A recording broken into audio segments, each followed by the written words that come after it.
President Joe Biden will instruct U.S. Trade Representative Katherine Tai to consider tripling tariffs on Chinese steel and aluminum, warning that an influx of artificially cheap Chinese products could hurt American workers if left unchecked.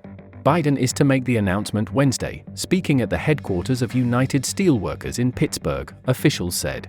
The union, which represents 850,000 workers employed in the metals, mining, pulp and paper, rubber, chemicals, glass and auto supply industries, has been at the forefront of opposing Nippon Steel's acquisition of U.S. Steel.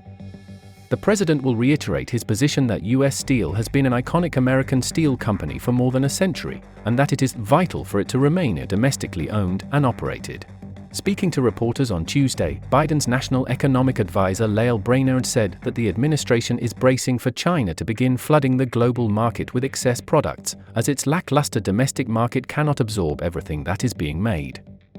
China's policy-driven overcapacity poses a serious risk to the future of the American steel and aluminum industry, Brainerd said. China cannot export its way to recovery. China is simply too big to play by its own rules, she said. In explaining the additional tariffs, Biden is expected to paint China's steel as being among the world's most emissions-intensive while being sold at artificially low prices. American steel is cleaner, the president is set to argue. The speech comes after China on Tuesday reported that its gross domestic product grew 5.3% in the first quarter of 2024, much better than expected.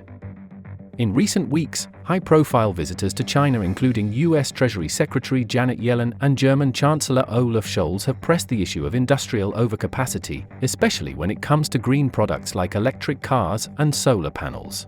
Biden has described himself as the most pro-union president in history, and the planned announcement is clearly part of an effort to win over union workers in swing states like Pennsylvania and Ohio. With just over 200 days until the November 5 presidential election, Biden trails former President Donald Trump, the presumptive Republican candidate, in 6 of the 7 most crucial battleground states, according to average poll numbers compiled by website Real Clear Politics. A senior official who briefed reporters said the additional tariffs would not likely lead to inflation.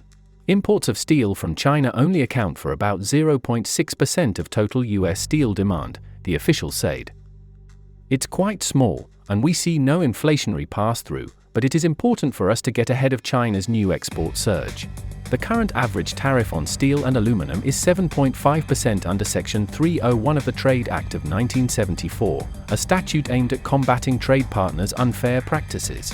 The administration will also investigate China's shipbuilding industry.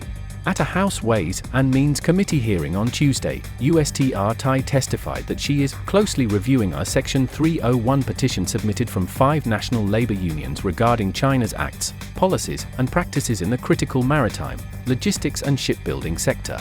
The 130-plus page petition, submitted in March, proposes imposing a port fee on every Chinese-built vessel that docks in the U.S.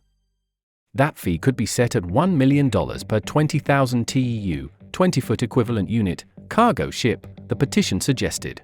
A hypothetical $1 million port fee on a 20,000 TEU cargo ship, for example, would impose a cost of only $50 per container. Given that a single container can hold 10,000 pairs of blue jeans, the cost would be 0.5 cents per pair of blue jeans, the petition said. Given that major U.S. ports handle over 10,000 incoming vessels per year, a hypothetical fee of even $1 million per vessel would generate billions of dollars in revenue, it said. Asked about the possibility of such measures, a senior official said it was premature to talk about responsive actions at this stage. Tai will launch an investigation on Wednesday, and only after affirmative determinations will she consider responsive actions, the official said.